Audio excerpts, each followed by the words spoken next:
Hello everyone, hope you all are doing good. So today we are gonna discuss on the topic scientific method. तो जैसे कि आपको पता है ये टॉपिक हमें बीएड में भी आता है, एमएड में भी आता है और आपका जो नेट एजुकेशन का पेपर होता है उसमें भी ये टॉपिक आता ही आता है बिकॉज ये टॉपिक मोस्ट इम्पॉर्टेंट है, राइट? तो लेट्स स्टार्ट। फर्स्ट हम पढ़ेंगे meaning of scientific methods. Scientific methods name से ही पता लग रहा है कि साइंस से रिलेटेड जब हम कोई मैथड यूज़ करते हैं। अब साइंस क्या होती है अगर देखा जाए तो साइंस एक तरह का रिसर्च वर्क ही होता है। जब हम किसी चीज़ को ऑब्जर्व करते हैं, किसी चीज़ पर रिसर्च करते हैं, उस चीज़ को हम क्या बोलते हैं? साइंस ही तो बोलते हैं। और ज़रूरी नहीं है इसको साइंस में यूज़ किया जाए, बट अकॉर्डिंग टू नेम मैं आपको समझा रही हूँ कि इसका मतलब क्या है। साइंटिफिक मैथड ये एक तरह का मैथड है। ये जो मैंने डेफिनेशन लिखी है उस अकॉर्डिंग साइंटिफिक मैथड क्या एक प्रोसेस है जो साइंटिस्ट यूज़ करते हैं, राइट? कौन यूज़ करता है? साइंटिस्ट। किस चीज़ के लिए करते हैं? ताकि वो इन्वेस्टिगेट कर सकें। इन्वेस्टिगेट मतलब रिसर्च कर सकें, वेरीफाई कर सकें कि जो उन्होंने रिसर्च की है क्या वो सही है, और अपना एक एक्यूरेट एंड रिलायबल वर्जन बता सके किसी नेचुरल फिनोमेना का कि एक्चुअल में ये हो क्यों रहा है, उसके बारे में एक्यूरेट रिसर्च कर सके। उस चीज़ को हम बोलते हैं साइंटिफिक मैथड। बात समझ आ गई? सिंपल सी। एक्चुअल में scientific method as a psychologist भी यूज़ किया जा सकता है, क्योंकि जैसे हमने बोला साइंस में रिसर्चेज होती हैं, ऑब्जर्वेशंस वगैरह होती हैं, आप हाइपोथेसिस करते हो, कंक्लूड करते हो उस चीज़ को जो आपने रिजल्ट फाइंड आउट किया। ये तो साइकोलॉजिस्ट का भी काम होता है, राइट? तो साइकोलॉजिस्ट का काम क्या होता है? फॉर एग्जाम्पल आप किसी साइकोलॉजिस्ट के पास गए, आपको कोई हेल्थ इश्यू है, राइट? मतलब कोई माइंड में डिस्टर्बेंस है, आप स्ट्रेस में हो, आप साइकोलॉजिस्ट के पास गए और साइकोलॉजिस्ट क्या करेगा? सबसे पहला काम ही उसका यही होगा, वो आपको ऑब्जर्व करेगा। एज अ टीचर भी अगर आप पढ़ा रहे हो तो आप स्टूडेंट्स को सबसे पहले क्या करोगे? ऑब्जर्व करोगे। ऑब्जर्वेशन साइंस का सबसे पहला स्टेप होता है, राइट? ये भी एक प्रोसेस होता है जिसको हम बोलते हैं साइंटिफिक मेथड। आई होप जितना अभी मैंने बताया उस अकॉर्डिंग थोड़ा आपको क्लियर हो गया होगा एक्चुअल में साइंटिफिक मेथड का मतलब क्या होता है, राइट? आगे धीरे धीरे हम पढ़ेंगे स्टेप बाय स्टेप, तो आपको समझ आ जाएगा। The basic processes involve is, इसमें कौन से प्रोसेसेस होते हैं? पर्पस, कि कोई मेन पर्पस लेके चल रहे हो आप, उसी पे तो रिसर्च कर रहे हो। हाइपोथेसिस मतलब अपनी तरफ से आप बहुत सारे रिजल्ट निकाल रहे हो कि ऐसा भी हो सकता है, ऐसा भी हो सकता है, ये भी हो सकता है, वो भी हो सकता है। मटेरियल्स, कि आप कुछ मटेरियल यूज़ करके रिसर्च आउट कर रहे हो। प्रोसीजर, कि कैसे आपने वर्कआउट किया उस पर, फिर कोई रिजल्ट निकला और रिजल्ट जब निकल गया तो एंड में आपने कंक्लूड कर दिया कि ये हमारा रिजल्ट है, राइट? एग्जाम्पल से मैंने समझाने की कोशिश की है, तो एग्जाम्पल मैं एक छोटी सी आपके लिए लेकर आई हूँ। आपको जैसे कि पता ही है इसमें क्या होता है, हमेशा मतलब फुल टू आपने लिखना होता है, उस चीज़ को एक्सप्लेन करना होता है अच्छे से। इसलिए मैं अपने नोट्स में हमेशा चीज़ लिख के अच्छे से एक एक एग्जाम्पल का हर एक लाइन लिखती हूँ ताकि आपको समझ भी आ जाए, और आपका जब एग्ज़ाम हो उसमें अगर क्वेश्चन आए तो आपको पता हो कि आपने लिखना क्या है और किस तरह से लिखना है। So let's start. जैसे कि मैंने एग्जाम्पल ली कि एक प्रॉब्लम है, एक प्रॉब्लम की एग्जाम्पल ली, माई कार वोंट स्टार्ट, कि मेरी कार स्टार्ट नहीं हो रही। तो मैं कौन सा साइंटिफिक मैथड यूज़ करूँ अपनी कार को स्टार्ट करने के लिए, राइट? तो सबसे पहला काम क्या होता है? पर्पस, कि काम क्या है? प्रॉब्लम तो स्टेटमेंट तो आपने पढ़ ली, अब पहला पर्पस क्या है, करना क्या आपने? I want my car to start, मैं चाहता हूँ कि मेरी कार स्टार्ट हो जाए, राइट? सेकेंड, आप हाइपोथेसिस करोगे। हाइपोथेसिस मतलब कि मुझे क्या करना चाहिए उसको सही करने के लिए आप अपने दिमाग में सोचोगे, हाइपोथेसिस बनाओगे अपने दिमाग में, मैं ये भी कर सकता हूँ, मैं वो भी कर सकता हूँ, मैं क्या करूँ उसको स्टार्ट करने के लिए, क्योंकि पर्पस तो हो गया कि स्टार्ट करना है। हाइपोथेसिस में आप क्या करोगे? If I put gas in my car it will start, तो आपने अपने दिमाग में सोचा कि अगर मैं उसमें गैस डाल देता हूँ तो कार स्टार्ट हो जाएगी फटाफट, राइट? अभी आपने गैस तो डालनी है, चलो पर्पस पता है कि कार को स्टार्ट करना है।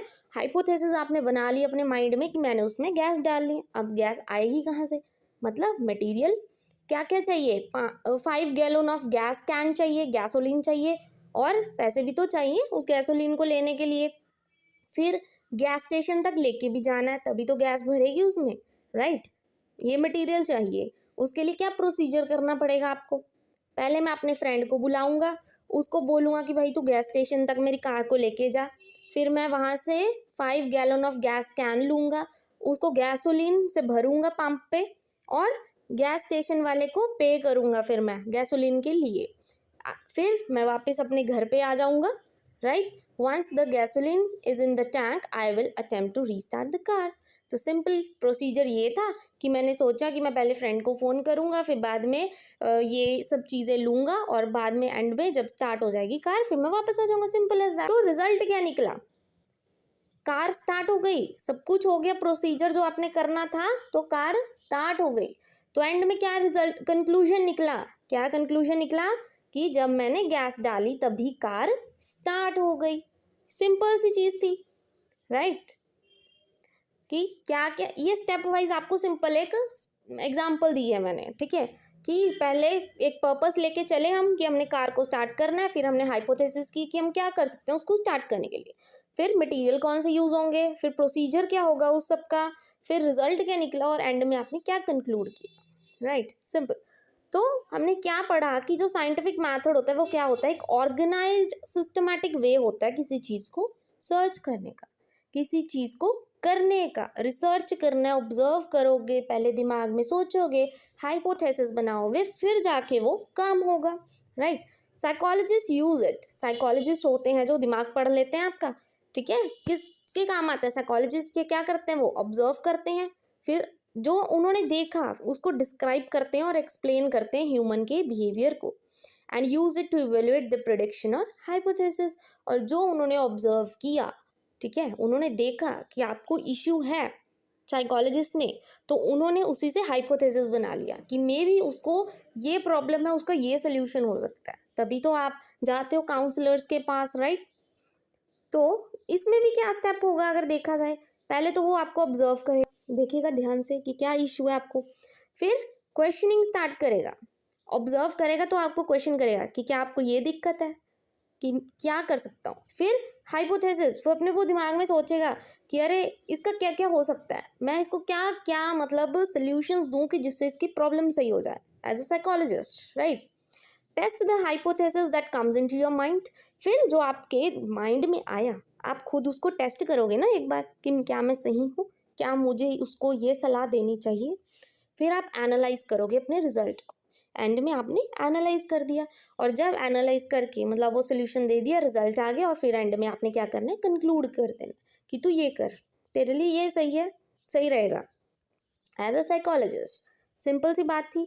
तो इसमें मैं ये देख सकते हो आप, पहले ऑब्जर्व होगा, जो मेन आपको स्टेप बता रही हूँ ये कॉलम बना के आ सकते हो पेपर में अगर आपको अच्छे मार्क्स ही चाहिए। ऑब्जर्व करेंगे आपको पहले, फिर आप उस चीज़ को लेकर रिसर्च करोगे कि जो आपने ऑब्जर्व किया क्या ये सही है। आप बहुत सारी मतलब फॉर एग्जांपल आपने क्या करना है, एक साइंस का कोई टॉपिक है उस पर आपने रिसर्च करनी है, राइट। मतलब आप पहले ऑब्जर्व करोगे उस चीज़ को जिस पे आपने रिसर्च करनी है। फॉर एग्जांपल फोटोसिंथेसिस पे करनी है, या किसी कॉमन फ्लावर पे करनी है, रोज़ के बारे में करनी है, या कोई भी फ्लावर ले लो, ठीक है।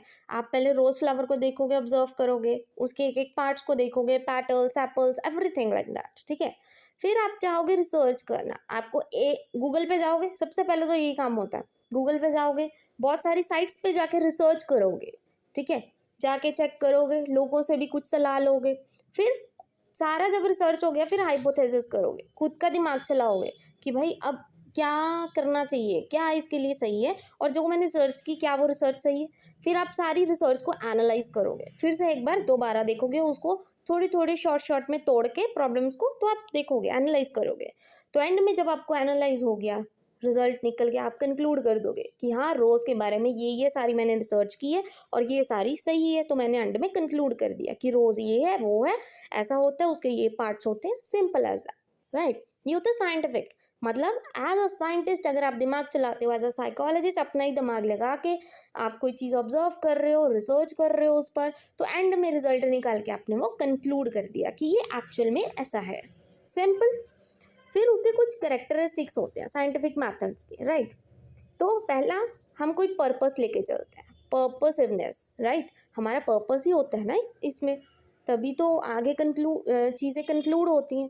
रिलायबल, वो चीज़ रिलायबल भी होनी चाहिए, मतलब सही भी होनी चाहिए जो आप कर रहे हो। वैलिडिटी भी होनी चाहिए लॉन्ग टर्म। सिस्टमैटिक स्टडी, मतलब पूरे सिस्टमैटिक वे से, हर एक तरीके से, प्रॉपर मैनर में वो स्टडी की जानी चाहिए। ऐसा नहीं आपने ऑब्जर्व कर लिया सीधा ही हाइपोथेसिस, नो, रिसर्च भी करना पड़ेगा पहले, ठीक है। फिर वेरीफाइबिलिटी, मतलब वो चीज़ को वेरीफाई करना है कि क्या जो मैं लिख रहा हूँ, क्या मैं रिजल्ट निकालने जा रहा हूँ, क्या वो सही है, वेरीफाई करोगे। जनरलाइजेशन, उसको जनरल ब्रीफ वे में देखोगे, जनरलाइज वे में। एक्यूरेसी, कि क्या वो चीज़ एक्यूरेट है या नहीं है, सही है या नहीं है। प्रिडिक्टेबिलिटी, फिर उसको प्रिडिक्ट करोगे कि एक्चुअल में क्या मैं सही हूँ। फिर आप ऑब्जर्व करोगे, ऑब्जर्वेशन भी उसका एक पार्ट है ना, ऐसा नहीं है, ये स्टेप वाइज नहीं है, ये वैसे एक एक पार्ट है जो करेक्टरिस्टिक्स एज अ करेक्टरिस्टिक्स बता रही हूँ। ऑब्जर्वेशन भी एक इसका पार्ट है, एक्सपेरिमेंटेशन तो आपने करना ही है, तभी जाके आप कंक्लूजन पे आओगे। तो ये सब क्या है, इसके छोटे से characteristics. I hope today's video is useful for you.